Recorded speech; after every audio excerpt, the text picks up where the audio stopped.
America தாக்குதல்களை நிறுத்தி இருக்கிற காரணத்தினால் தாங்களும் வளைகுடா நாடுகள் மீதான பதிலடி தாக்குதல்களை நிறுத்துவதாக இன்றைக்கு ஈரானும் அறிவித்திருக்கிறது. இப்படியான சூழல்ல உண்மையிலேயே தான் யுத்தத்தை நிறுத்தியதற்கான காரணத்தை இன்றைக்கு டொனால்ட் ட்ரம்ப் ஓப்பனாகவே சொல்லி இருக்கிறார்.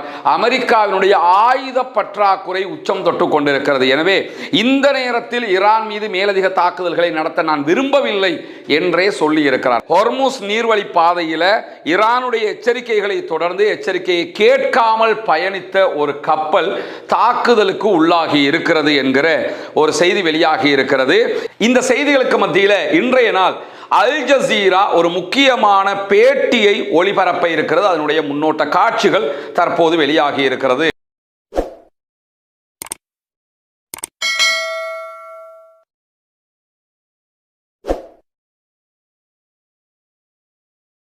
அன்பிற்கினிய சகோதர சகோதரிகளே, நம் அனைவர் மீதும் ஏக இறைவனுடைய அமைதியும் கருணையும் உண்டாகட்டுமாக என்கிற உயரிய பிரார்த்தனைகளோடு இன்றைய தினம் மத்திய கிழக்கிலே என்னவெல்லாம் நடந்திருக்கிறது என்கிற பல முக்கியமான செய்திகள் வெளியாகி இருக்கிறது. குறிப்பாக அமெரிக்க அதிபர் டொனால்ட் ட்ரம்ப் ஈரான் மீதான தாக்குதல்களை நிறுத்துவதாக அறிவித்திருக்கிறார்.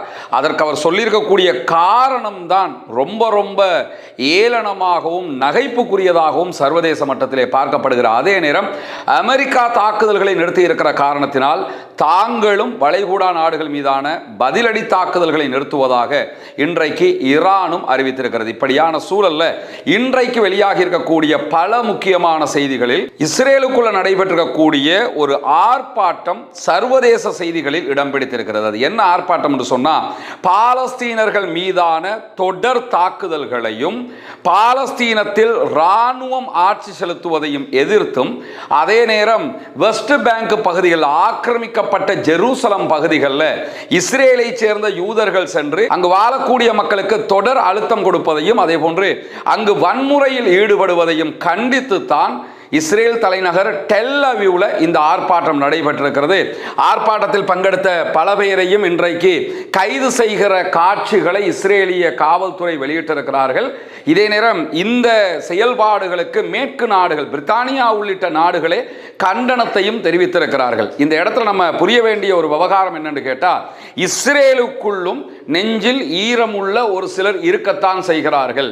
காசா அப்பாவிகள் மீதான தாக்குதலை எதிர்க்கக்கூடியவர்கள் இருக்கத்தான் செய்கிறார்கள் என்பதை காட்டும் விதமாக இந்த ஆர்ப்பாட்டங்கள் நடைபெற்றிருப்பதை நம்ம பார்க்க முடிகிறது. இன்றைக்கு வெளியாகி இருக்கக்கூடிய செய்திகளில் மிக முக்கியமான செய்தியாக பல ஊடகங்களும் இந்த செய்தியை ஒளிபரப்பிக் கொண்டிருக்கக்கூடிய சூழல்ல தான் இன்றைய நாளில் அமெரிக்க அதிபர் டொனால்ட் ட்ரம்பினுடைய அறிவிப்புகள் வெளியாகி இருக்கிறது. அமெரிக்க அதிபர் டொனால்ட் ட்ரம்ப் ராஜதந்திர பேச்சுவார்த்தைகளுக்கு இடமளிப்பதற்காக யுத்த நிறுத்தத்தை கொண்டு வந்திருக்கிறார் என்று சொல்லி ஐக்கிய நாடுகள் சபைக்கான அமெரிக்காவினுடைய தூதர் மைக் வால்டர் வெளியிட்டிருக்கக்கூடிய அறிவிப்பு வெளியாகி இருக்கிறது. ஆனால் உண்மை இதுவல்ல என்பது இரண்டாவது விவகாரம். மைக் வால்டருடைய அறிவிப்பு இன்றைக்கு Wall Street journal, New York times உள்ளிட்ட பல ஊடகங்களிலும் வெளியாகி இருக்கக்கூடிய சூழல்ல அமெரிக்க அதிபர் டொனால்ட் ட்ரம்ப் பேச்சுவார்த்தைகளுக்கு சிறிது இடம் கொடுத்திருக்கிறார். முதலில் ராஜதந்திரத்தை அவர் விரும்புகிறார். ராஜதந்திரம் ஒத்துவராத நேரத்தில் தான் அவர் சண்டைக்கு விரும்புகிறார் என்று சொல்லி இன்றைக்கு அவருடைய அறிவிப்பில் நம்ம பார்க்க முடிகிற அதே நேரத்தில் தெஹ்ரான் வாஷிங்டன் பேச்சுவார்த்தைகளுடைய தன்மை குறித்து மேலதிக விவரங்கள் எதையுமே மைக் வால்டர் தெரிவிக்காத நிலையில தான் இந்த சண்டை நிறுத்தம் ஓரளவுக்கு நம்ம பார்க்கிற மாதிரி இருப்பதை நம்ம பார்க்க முடியும். ஏன்னா நேற்று இரவு எந்த தாக்குதல்களையும் ஈரான் மேல அமெரிக்கா நடத்தி இருக்கவும் இல்லை, ஈரானும் அமெரிக்காவினுடைய நிலைகள் மேல தாக்குதல்களை நடத்தவும் இல்லை. இந்த சூழலில் தான் இந்த மைக் வால்டருடைய அறிவிப்பு வெளியாகி இருக்கிறது. ஆனால் அமெரிக்க அதிபர் டொனால்ட் ட்ரம்பை பொறுத்தவரையில் நமக்கு தெரியும், மைக்குக்கு முன்னாடி நின்னாருன்னா அவருடைய மூளை ஆஃப் ஆகிரும். அந்த அடிப்படையில் எதையெல்லாம் நினைக்கிறாரோ அதையெல்லாம் சொல்லிடுவார். உண்மையிலேயே தான் யுத்தத்தை நிறுத்தியதற்கான காரணத்தை இன்றைக்கு டொனால்ட் ட்ரம்ப் ஓப்பனாகவே சொல்லி இருக்கிறார். அமெரிக்காவினுடைய ஆயுத பற்றாக்குறை உச்சம் தொட்டு கொண்டிருக்கிறது. எனவே இந்த நேரத்தில் ஈரான் மீது மேலதிக தாக்குதல்களை நடத்த நான் விரும்பவில்லை என்றே சொல்லி இருக்கிறார். நம்முடைய வீடியோவில் 2 நாட்களுக்கு முன்பதாக அமெரிக்காவினுடைய பென்டகனுடைய அதிகாரி வெளியிட்டிருந்த செய்திகளை நம்ம சுட்டிக்காட்டியிருந்தோம். அமெரிக்கா ஈரான் மீது தொடுத்திருந்த இந்த யுத்தத்தினால அமெரிக்காவினுடைய ஆயுத கையிருப்பு பாதிக்கு பாதி குறைந்து விட்டது. அவங்க கிட்ட இருக்கக்கூடிய ஆயுதங்கள்ல பாதி மொத்தமாக குறைஞ்சிருச்சு, இன்னும் பாதி ஆயுதங்கள் தான் அவங்ககிட்ட இருக்குது என்கிற நிலையில அதையும் அவங்க தாக்குதலுக்கு பயன்படுத்த விரும்பல. காரணம் என்னன்னு கேட்டா, ஆல்ரெடி உக்ரைனுக்கும் ரஷ்யாவுக்கும் யுத்தம் நடந்துகிட்டு இருக்குது. அந்த யுத்தத்தில் அமெரிக்கா சப்போர்ட் பண்ணி கொண்டிருக்கிறாங்க. அதே மாதிரி எந்த நேரத்தில் வேண்டுமென்றாலும் தைவானை சைனா தாக்கலாம் என்கிற ஒரு அச்சம் இருக்கிறது. தைவான் மேல சீனா அட்டாக் பண்ண ஆரம்பிச்சிட்டாங்கன்னு சொன்னா அந்த தாக்குதலுக்கு முகம் கொடுப்பதற்கு அமெரிக்காவால் முடியாமல் போய்விடும். இது இரண்டாவது பிரச்சனை. எல்லாத்துக்கும் மேல இருக்கக்கூடிய பெரிய பிரச்சனை என்னன்னு கேட்டா, அரபு நாடுகள் மேல ஈரான் தொடர் தாக்குதல்களை நடத்துகிறது. அந்த தாக்குதல்களை அவர்களால் தடுக்க முடியாமல் இருக்குது. ஏன்னா டிஃபென்சிவ் வெப்பன் அவங்ககிட்ட மொத்தமாகவே குறைந்திருக்கக்கூடிய செய்திகள் தொடர்ந்து வெளியாகி வருது. அந்த நேரத்தில் தான் எதை பேசணும் எதை பேசக்கூடாதுன்னு ஒன்று இருக்குல்ல, மைண்ட் வாய்ஸ் எல்லாம் வெளியில பேசுறதா சொல்லுவாங்கல்ல, அது மாதிரி அமெரிக்க அதிபர் டொனால்டு ட்ரம்ப் தன்னுடைய மைண்ட் வாய்ஸை வெளியில பேசியிருக்கிறாரு. ஆயுத பற்றாக்குறை தான் நாங்கள் ஈரான் மீது தாக்குதல் நடத்துவதை குறைப்பதற்கான அல்லது நிறுத்துவதற்கான அடிப்படை காரணம் என்பதை தெளிவுபடுத்தி இருக்கிறார். எனவே ஆயுத பற்றாக்குறை ஏற்பட்டிருக்கிறது, ஈரான் மீண்டும் மீண்டும் யுத்தத்திலே ஜெயித்திருக்கிறது என்பதை இந்த செய்திகள் காட்டுவதை நம்ம புரிந்து கொள்ளுகிற அதே நேரத்தில் 2 இரவுகளாக அமெரிக்காவினுடைய தாக்குதல்கள் இல்லாத நிலையில் வளைகுடா நாடுகள் மீதான தாக்குதல்களை நாங்கள் நிறுத்துகிறோம் என்று சொல்லி இன்றைக்கு ஈரான் விடுத்திருக்கக்கூடிய அறிவிப்பில் சொல்லி இருக்கிறாங்க. வாஷிங்டன் ஈரான் மீதான தாக்குதல்களை நிறுத்தி இருக்கிறது. அதே போன்று ஈரான் வாஷிங்டனுடைய தளங்கள் மீதான தாக்குதல்களை நிறுத்தி இருக்கிறது.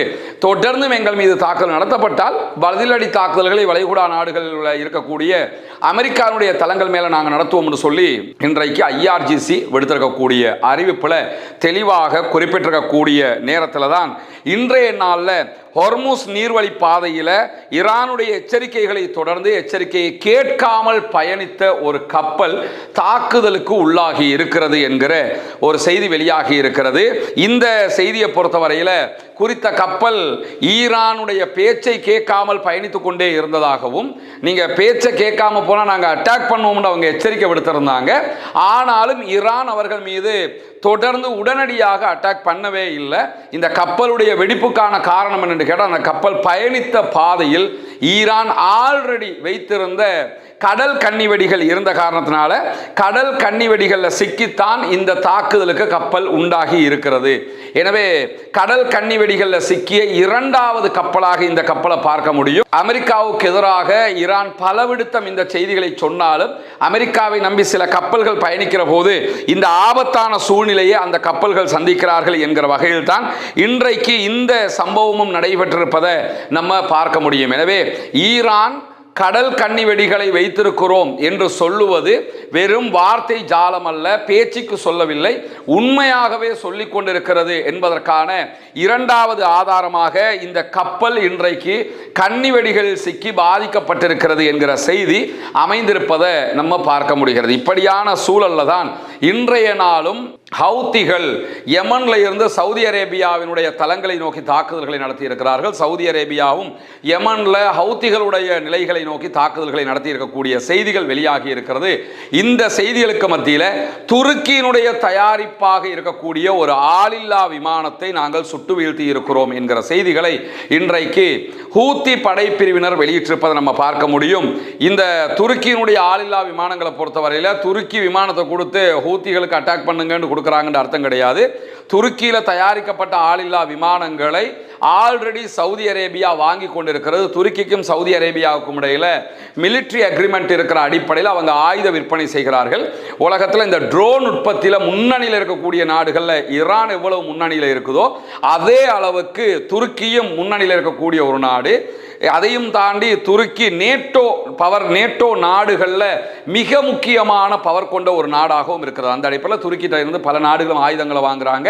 சவுதி அரேபியாவும் ஆயுதங்களை பெற்றுக்கொண்டிருக்கிறது.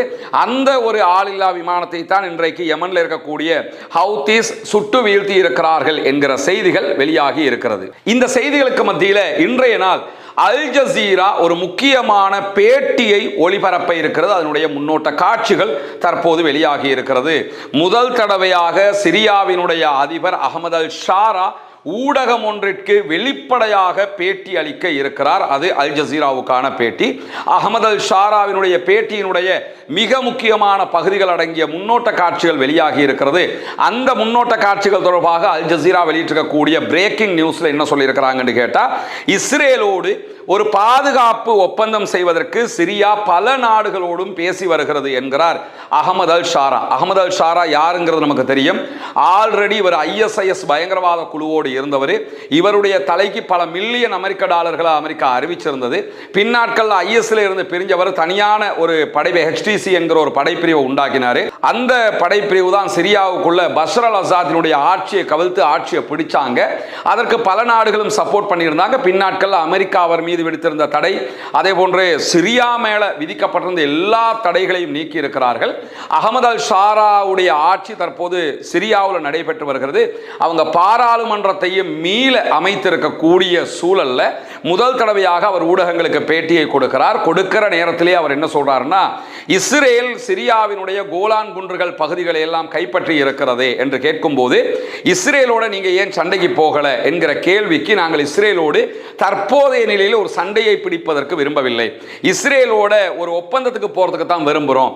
அந்த ஒப்பந்தம் எப்படி இருக்கணும்னு கேட்டா, எங்களுடைய கோலான் குன்றுகளில் கைப்பற்றப்பட்டிருக்கக்கூடிய பகுதிகளை எங்களிடமே தந்துவிட்டு இஸ்ரேல் வெளியேறுகிற விதமாக இருக்கணும். எனவே இஸ்ரேலோடு சண்டை பிடிப்பது எங்களுடைய நோக்கம் கிடையாது என்று வெளிப்படையாகவே இன்றைக்கு சொல்லியிருக்கிறார் அகமது அல் ஷாரா, சிரியாவினுடைய அதிபர் என்கிற செய்திகளுக்கு மத்தியில்.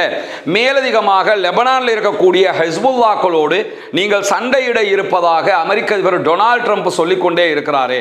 ஹிஸ்புல்லாக்களோடு மோதலில் ஈடுபடுகிற ஐடியா இருக்குதான்னு கேட்டதுக்கு, எங்களுக்கு எந்த இடத்திலும் ஹிஸ்புல்லாக்களோடு சண்டையிடுகிற ஐடியா இல்லை.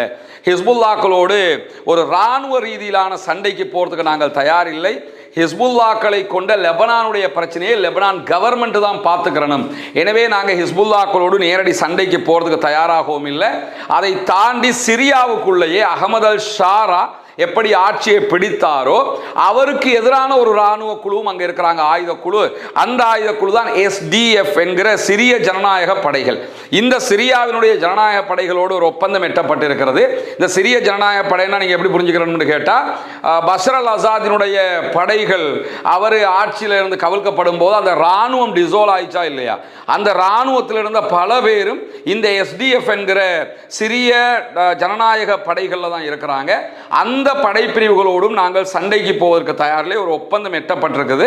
அந்த ஒப்பந்தத்தை நடைமுறைப்படுத்துவதற்கு தான் முயற்சி பண்றோம் அப்படின்னு சொல்லியிருக்காங்க. மொத்தத்தில் நாங்க யாரோடையும் சண்டைக்கு ரெடி இல்லை. நாங்க எப்படியாவது நாட்டை டெவலப் பண்ண போறோம், அமைதியாக சிரியாவை கொண்டு செல்வதுதான் எங்களுடைய நோக்கமாக இருக்கிறது என்று சொல்லி அகமது அல் ஷாரா இன்றைக்கு வெளியிட்டிருக்கக்கூடிய அறிவிப்பில் நம்ம பார்க்க முடிகிற அதே நேரத்தில் இன்றைய நாள் வெளியான ஒரு முக்கியமான செய்தி தான், நேற்று இரவு பின்னேரங்களில் உக்ரைன் ஈரானுடைய ஒரு கப்பல் மேல காஸ்பியன் சீல வைத்து தாக்குதல்களை நடத்தி இருக்கிறார்கள்.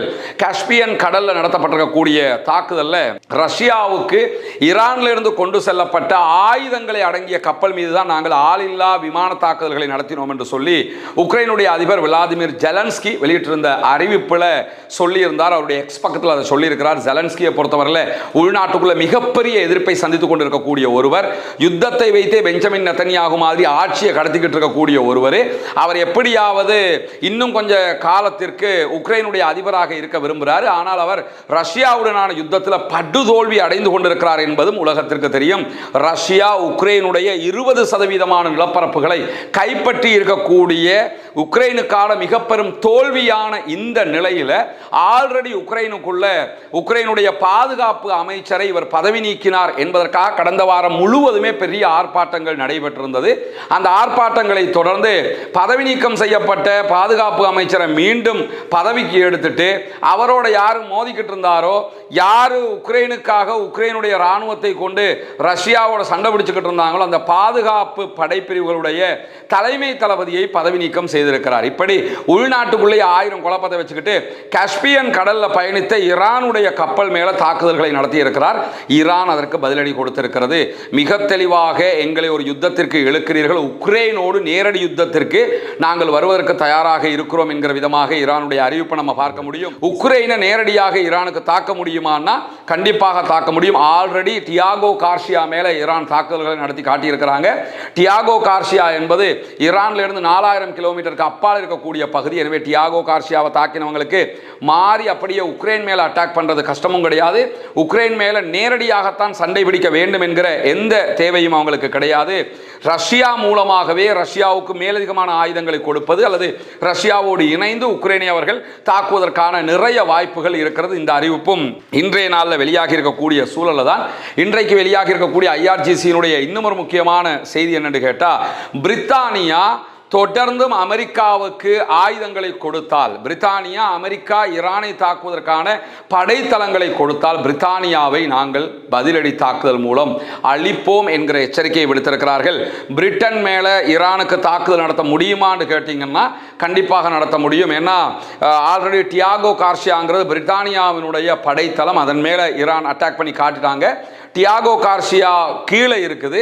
அப்படியே மேலே திருப்பி அடித்தாங்கன்னா 4000 கிலோமீட்டர் அடுத்த பக்கமாக வெஸ்ட் பக்கம் தாக்குதல் நடத்தினாங்கன்னா பிரித்தானியா மேலே நேரடி தாக்குதலையே ஈரானால் நடத்த முடியும் என்கிற செய்திகளையும் நம்ம புரிஞ்சுக்கிறோம். காரணம் என்னன்னு கேட்டால், அமெரிக்காவிடத்தில் ஆயுத பற்றாக்குறை என்று அறிவிக்கப்பட்டிருக்கக்கூடிய இந்த சூழலில் ஈரான் எந்த இடத்திலும் எங்களிடத்தில் ஆயுதம் இல்லை என்று சொல்லவும் இல்லை, நாங்கள் யுத்தத்திலிருந்து பின்வாங்குறோம் என்று சொல்லவும் இல்லை. ஈரான் யுத்தத்திற்கு எப்போதும் தயாராகவே இருக்கிறது என்கிற செய்திகளை நம்ம பார்க்க முடிகிறது. எனவே ஈரான் நிலை வலுவான நிலையாக இருக்கிறது, அமெரிக்கா பலவீனப்பட்ட நிலையில் இருக்கிறது என்பதை வெளிப்படையாகவே நம்ம பார்க்க முடியும்.